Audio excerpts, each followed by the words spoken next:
On August 6, 1945, at exactly 8:15 a.m., an American B-29 superfortress bomber named Enola Gay dropped the first ever atomic weapon of war over Hiroshima in Japan. Moments later, an orange-colored fireball engulfed the city, and the lives of over 70,000 people were instantly extinguished by the heat or crushed beneath collapsing buildings. 60,000 more would die in the weeks and months that followed from radiation exposure. It was the dawn of a new age, a demonstration of the terrible destructive power of mankind. Hiroshima and Nagasaki would be the last cities to be devastated by an atomic bomb, and the world would never be the same again. But it wasn't supposed to end like this. In fact, when the decision was made to develop an atomic bomb, no one really believed it would come to that. No one wanted to use the bombs.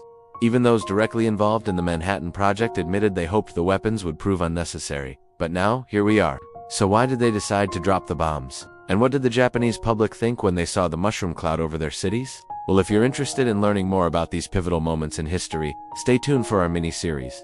Hiroshima and Nagasaki, the day the world changed forever. Part 1. Hiroshima. In the early days of the Manhattan Project, there was a fair amount of debate as to what form the atomic weapon would eventually take. Should it be a gun-type device fired from a conventional weapon, or something more? Should it be deployed using artillery, or perhaps dropped from an aircraft? While the scientists argued about this, military leaders tried to figure out how best to deploy this new weapon of mass destruction. It was initially decided that once developed, the weapon would be demonstrated to the Japanese on an unnamed island. However, as late as March 1945, American Lieutenant General Kenneth C. Doolittle reported, "There is considerable doubt that it will be possible to demonstrate a bomb explosion to the Japanese authorities, because of our inability to select a target which will permit observation by both Japanese and Americans." And so an alternative plan was hatched. They would simply bring the target to the weapon. The United States had been dropping bombs on Japan since the attack on Pearl Harbor. But up until this point, none of them had been able to inflict any real damage on the home islands. This led many in the US to believe that the Japanese were immune to conventional weapons. This couldn't be further from the truth. But the Japanese were well defended, and the firebombing strategy employed by the US was causing massive civilian casualties. For example, the March 9th and 10th Tokyo air raid killed over 100,000 civilians. But all this meant is that the US had extensive knowledge of Japanese cities, thanks to the numerous spy planes flying over them every week. This information was collected and analyzed by the Joint Chiefs of Staff. They came up with a list of 6 primary targets, each of which could be easily destroyed by a single atomic bomb. 3 of these were in Hiroshima, and 3 were in Nagasaki. Each city was a major industrial and military center, but most importantly, each city was full of thousands upon thousands of potential living test subjects. American strategists calculated that if they were going to impress the Japanese government into surrendering, they needed to show them just how devastating this new weapon was. The best way to do this was to drop the bomb on densely populated civilian areas. Of course, this would result in civilian casualties. But as we mentioned earlier, the Japanese public had already endured tremendous loss of life due to firebombing raids. The question is, what would they think when they saw the atomic bomb? By July 1945, everything was set. On July 16th, a B-29 took off from Tinian Island, carrying the first fully developed atomic weapon. It was being flown over to Hiroshima to be dropped on the city 3 weeks later. However, on July 19th, a violent typhoon struck the island of Tinian, delaying its departure. Then on July 26th, another typhoon forced the Enola Gay to turn back after it had already taken off. Finally, on July 29th, the plane arrived safely in Hiroshima. That afternoon, the crew met with the pilots of 2 other B-29s, the Great Artiste and the Even Chance. These planes would monitor the effects of the atomic bomb with cameras and scientific equipment. The Enola Gay would fly 40 miles off the coast of Hiroshima and release the bomb over the city at exactly 8:15 a.m. The Great Artiste would follow 10 minutes later, and the Even Chance would observe from even further away.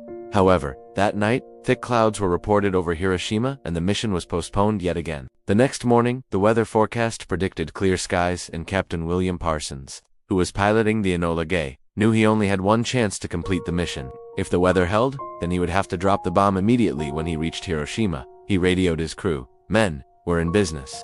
At 7:35 a.m., the Enola Gay took off from its base. At this point, the crew had no idea that they were making history. All they knew was that they had a bomb on board that they had to get rid of. It was a good thing too, otherwise they may have been less willing to do what they were about to do. After reaching their designated altitude and position, Parsons turned to face Hiroshima. All that stood between him and the target was a thin metal container filled with the most dangerous substance ever known to man, now or never. At 8:15 a.m., he pressed the release button. As the atomic bomb drifted away from the Enola Gay, the camera crew got to work. They captured the moment the bomb exploded in a flash of bright light and searing heat. The blast wave caused by the explosion spread across the landscape, destroying everything in its path. Then, as quickly as it began, it was over. The camera crew looked at each other in stunned silence. They had just witnessed the birth of the atomic age, but this was only the beginning.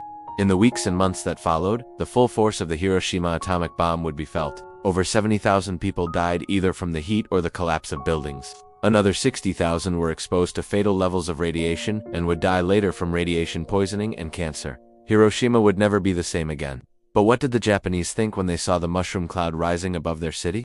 When the bomb exploded, many people were thrown into the air and knocked unconscious. When they woke up, they found themselves in a strange and unfamiliar world. Everything around them had changed. Houses were burnt to ashes, trees were charred and twisted, and the sky was filled with smoke. Many people wandered aimlessly through the streets in shock, unable to comprehend what had happened. Others stumbled around frantically, searching for their loved ones. The lucky few found their family members unharmed, but there were not many of these cases. Most people had perished, either from the heat or the radiation. Within a few days, the extent of the devastation became clear. Entire neighborhoods had been wiped out, and the city's infrastructure was in ruins. People struggled to find food and water, and medical services were overwhelmed. With the sick and injured, it was a scene of utter devastation. But amidst the horror and chaos, there were also signs of resilience and hope.